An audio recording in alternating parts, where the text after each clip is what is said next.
Hello students, मैं हूं Shubham Goswami and welcome back to another important video. Student, इस वीडियो में मैं आपके लिए लेकर आया हूं 12th केमिस्ट्री के 9 मोस्ट इंपॉर्टेंट क्वेश्चंस। यानी कि इस वीडियो में हम 12th केमिस्ट्री के चैप्टर 1 से चैप्टर 4 तक 9 महत्वपूर्ण प्रश्नों को पढ़ेंगे। स्टूडेंट, जो क्वेश्चन मैं इस वीडियो में लेकर आया हूं वो आपके बोर्ड एग्जाम के लिए बहुत ही इंपॉर्टेंट है। तो अगर आप 12th में हैं और बोर्ड एग्जाम की तैयारी कर रहे हैं तो इस वीडियो को लास्ट तक देखते रहें, ताकि ये 9 क्वेश्चन आपके हमेशा के लिए क्लियर हो जाएं और अगर ये एग्जाम में आए तो आप इनका आंसर भी आसानी से लिख सकें। ठीक है, अब जो क्वेश्चंस होंगे वो हमारे 4 चैप्टर से होंगे। फर्स्ट है ठोस अवस्था, सेकंड विलयन, थर्ड वैद्युत रसायन और फोर्थ है रासायनिक बलगत की। तो वीडियो स्टार्ट करने से पहले सबसे पहले इस वीडियो को कर दीजिएगा लाइक। ठीक है, तो चलिए वीडियो को स्टार्ट करते हैं। फर्स्ट क्वेश्चन है, हाइड्रोजन आबंधित आणविक ठोस का एक उदाहरण दीजिए। यानी कि आप उस ठोस का नाम लिखिए जिनके मॉलिक्यूल्स हाइड्रोजन बंध द्वारा जुड़े होते हैं। यानी कि हाइड्रोजन आबंधित आणविक ठोस का एक उदाहरण आपको देना है। तो मैं जब आपको सॉलिड पढ़ा रहा था, ठोस पढ़ा रहा था, तो मैंने आपको बताया था जो आणविक ठोस होते हैं वो कई प्रकार के होते हैं, जैसे हाइड्रोजन आबंधित आणविक ठोस। ठीक है, तो इसमें आपका जो एग्जाम्पल होगा वो हो जाएगा H2O।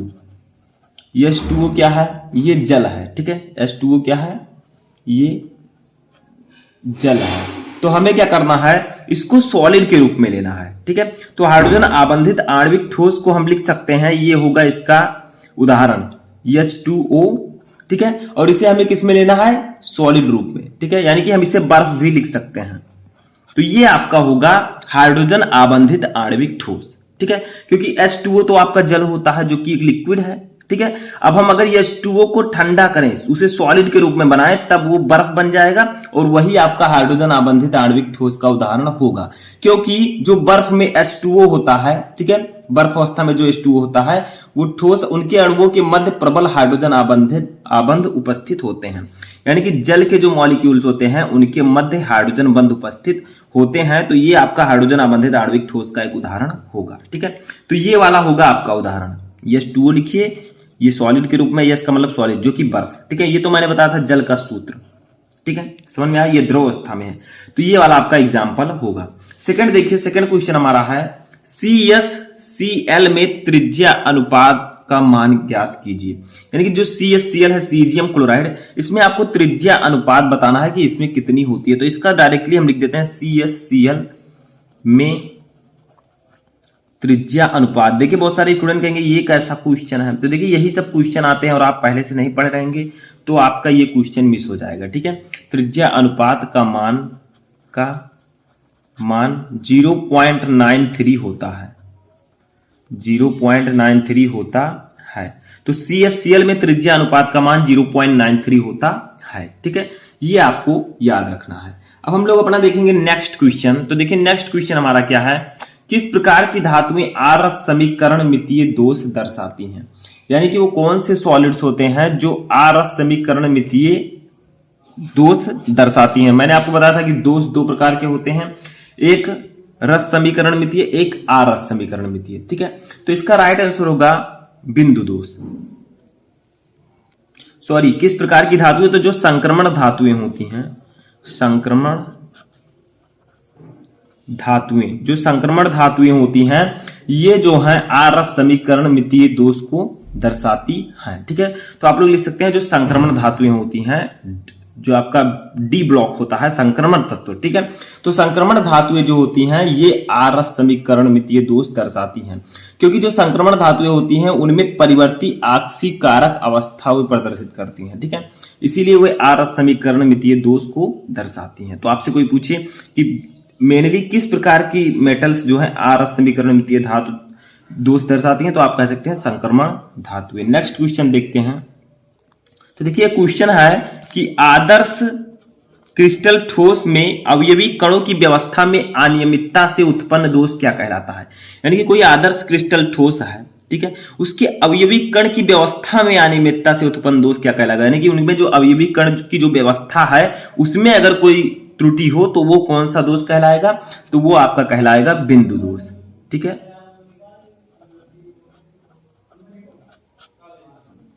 बिंदु दोष। ठीक है, तो आदर्श क्रिस्टल ठोस में अवयवी कणों की व्यवस्था में अगर अनियमितता हो तो वहां पर बिंदु दोष उत्पन्न हो जाता है। ठीक है, तो ये आपका पॉइंट डिफेक्ट होगा।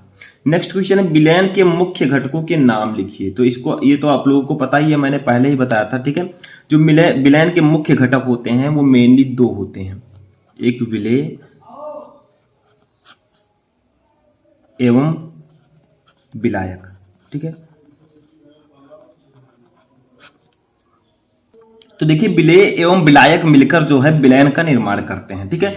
तो ये विलयन के घटक हैं, क्योंकि जो विलयन का, जैसे मैंने आपको बताया था, विलयन इक्वल टू, विलयन जो है वो किससे मिलकर बना होता है, एक विलेय से और प्लस विलायक से, प्लस विलायक से।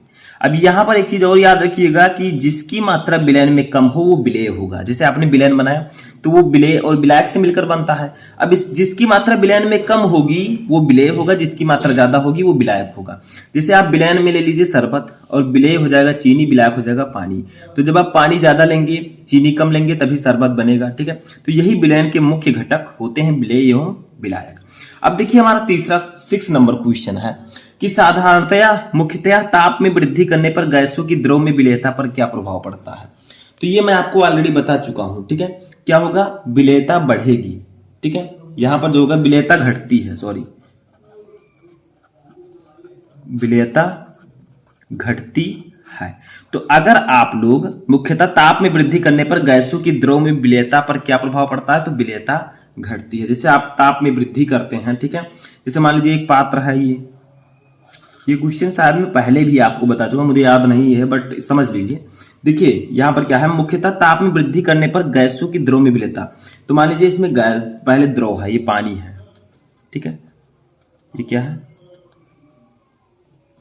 ये पानी इसमें भरा हुआ है। अब आप लोग नीचे से इसे क्या कर रहे हैं, टेम्परेचर दे रहे हैं, ताप दे रहे हैं। देखिए ये, ठीक है, ये आप लोग ताप दे रहे हैं। तो क्या होगा, इसमें जो गैस है, जैसे जल है, जल में ऑक्सीजन होता है, तो आप लोग जब नीचे से गर्म करेंगे उसे, तो क्या होगा, गैस जो है वो भाप के रूप में ऐसे निकलने लगेगी, ठीक है, भाप के रूप में निकलने लगेगी। तो उसकी विलेयता घट जाएगी, क्योंकि विलेयता का मतलब क्या होता है कि गैस जो है जल में कितना ज्यादा घुला है, ठीक है। तो वो विलेयता होती है। तो जब आप नीचे से ताप देंगे, टेम्परेचर देंगे, तो वो गैस जो है बाहर की तरफ निकलेगी, तो विलेयता जो है वो घट जाएगी, ठीक है। समझ में आया। तो आप लोग कह सकते हैं कि मुख्यतः ताप में वृद्धि करने पर गैस की द्रव में विलेयता घट जाती है, ठीक है। नेक्स्ट क्वेश्चन देखते हैं। तो देखिए स्टूडेंट, नेक्स्ट क्वेश्चन है जो कि थोड़ा सा अलग लेवल का है। क्वेश्चन क्या है कि 5 लीटर 2 मोलर, ठीक है, NaOH विलयन बनाने के लिए आवश्यक मोलों की संख्या कितनी होगी। यानी कि यहां पर आपको मोलरता दी गई है 2m, ठीक है। तो हम लिखेंगे मोलरता इक्वल टू, मोलरता को हम m से डिनोट करते हैं, कैपिटल M से, और m इक्वल टू दिया गया है हमें 2m, ठीक है, ये दिया गया है 2। अब देखिए हमें विलयन का आयतन भी दिया गया है, कितना, 5 लीटर। विलयन का आयतन लीटर में हमें दिया गया है, तो विलयन का आयतन दिया गया है हमें, तो हम लिखेंगे विलयन का आयतन, ठीक है, वो भी लीटर में दिया गया है। तो हम क्या लिखेंगे, 5 लीटर, 5 लीटर। हमें यहाँ पर निकालनी है मोलों की संख्या, तो विलयन के मोलों की संख्या, ठीक है। तो हम लिखेंगे मोलों की संख्या हमें निकालनी है यहाँ पर, मोलों की संख्या, ठीक है। इसको हम लोग डिनोट करेंगे, इससे ऐसे रहने देंगे, ठीक है। अब एक फार्मूला मैंने आपको बताया था मोलरता का, बहुत ही सिंपल न्यूमेरिकल है। तो मोलरता m इक्वल टू, मैंने आपको बताया था, विलेय के मोलों की संख्या, विलेय के मोलों की संख्या। अब विलेय इसमें क्या होगा, विलेय NaOH होगा, क्योंकि NaOH जो है 2m है, ठीक है, और 5 लीटर है, तो ये NaOH जो आपका होगा ये विलेय होगा, ठीक है। तो विलेय के मोलों की संख्या, विलेय के जगह पर आप लोग लिख सकते हैं NaOH भी लिख सकते हैं अपन, विलयन का आयतन लीटर में, विलयन का आयतन किसमें, लीटर में, ठीक है। अब देखिए क्या करेंगे हम लोग, यहाँ पर विलेय मोलरता हमें दी गई है ऊपर 2m, तो हम यहाँ पर 2 लिखेंगे, ठीक है, इक्वल टू विलेय के मोलों की संख्या हमें निकालनी है, तो इसको ऐसे लिख देंगे, विलेय के मोलों की संख्या, ठीक है, अपान विलयन का आयतन भी हमें दिया गया है 5 लीटर, लीटर में दिया गया तो 5 लीटर, ठीक है। अब क्या करना है, बस हमारा सॉल्व होगा, इसका इससे गुणा कर दें, विलेय के मोलों की संख्या आ जाएगी। तो देखिए क्या हो जाएगा, 2 का 5 से गुणा होगा तो ये हो जाएगा 10। देखिए इधर भाग में, इधर जाएगा गुणे में, तो 2 पंचे 10 इक्वल टू विलेय के मोलों की संख्या, विलेय के मोलों की संख्या, ठीक है। अब यहां से हम लोग फाइनली विलेय के मोलों की संख्या इक्वल टू लिख सकते हैं, विलेय के मोलों की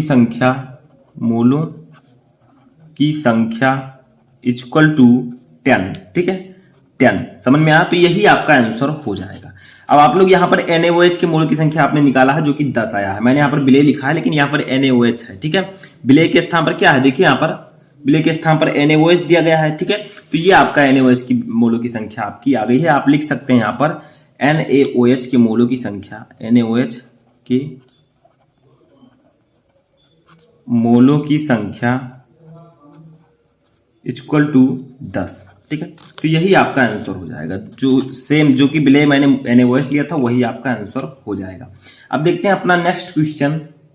तो देखिए नेक्स्ट क्वेश्चन हमारा है कि रासायनिक बलगतिकी के अंतर्गत किस प्रकार की अभिक्रियाओं का अध्ययन किया जाता है। देखिए रासायनिक बलगतिकी के अंतर्गत हम रासायनिक अभिक्रिया के वेग ये सब की जानकारी लेते हैं, लेकिन इसके अंतर्गत किस प्रकार की अभिक्रिया का अध्ययन किया जाता है। तो इसका राइट आंसर होगा मंद अभिक्रियाओं का, ठीक है, मंद अभिक्रियाओं का, ठीक है, अभिक्रियाओं का। तो आप लोग लिख सकते हैं कि रासायनिक बलगतिकी के अंतर्गत मंद अभिक्रियाओं का अध्ययन किया जाता है, ठीक है। इस प्रकार से आप आंसर लिख सकते हैं। नेक्स्ट क्वेश्चन, लास्ट क्वेश्चन हमारा है कि प्रथम कोटि की अभिक्रिया के लिए वेग स्थिरांक k का समीकरण लिखिए, ठीक है। बहुत ही इंपॉर्टेंट क्वेश्चन है। तो प्रथम कोटि की अभिक्रिया के लिए आपको वेग स्थिरांक k का समीकरण लिखना है। तो ये फार्मूला होता है k इक्वल टू वेग स्थिरांक k इक्वल टू, यहाँ पर मैं लिख देता हूं वेग स्थिरांक, ठीक है। k इक्वल टू फार्मूला होता है 2.303 अपान t, ठीक है, into log a upon a minus x, ये अपान a माइनस एक्स। यही फार्मूला होता है वेग स्थिरांक का प्रथम कोटि की अभिक्रिया के लिए, ठीक है। प्रथम कोटि की अभिक्रिया के लिए वेग स्थिरांक इक्वल टू k आप लिखेंगे। k वेग स्थिरांक को हम k से डिनोट करते हैं। इसका फार्मूला होगा 2.303 अपान t log a upon a minus x, जहां t क्या है, ये समय है, a क्या है, अभिकारक की प्रारंभिक सांद्रता, ठीक है। a माइनस एक्स क्या है, t समय पश्चात अभिकारक की सांद्रता, ठीक है। तो आप लोग लिख सकते हैं a इक्वल टू अभिकारक की प्रारंभिक सांद्रता, अभिकारक की प्रारंभिक सांद्रता, ठीक है। a माइनस एक्स क्या है, t समय पश्चात अभिकारक की सांद्रता, अभिकारक की सांद्रता, ठीक है। बस आपका ये सूत्र बन चुका है। तो आप लोग अगर वेग स्थिरांक आपसे पूछा जाता है, आपको ये सब दिया गया, तो आप आसानी से इसे सॉल्व कर सकते हैं। तो आई होप कि आपको ये 9 इंपॉर्टेंट क्वेश्चन अच्छे समझ में आ चुके होंगे। कैसा लगा आपको वीडियो और कितने क्वेश्चन इनमें से आपको पहले से ही पता थे, कमेंट बॉक्स में बताएं।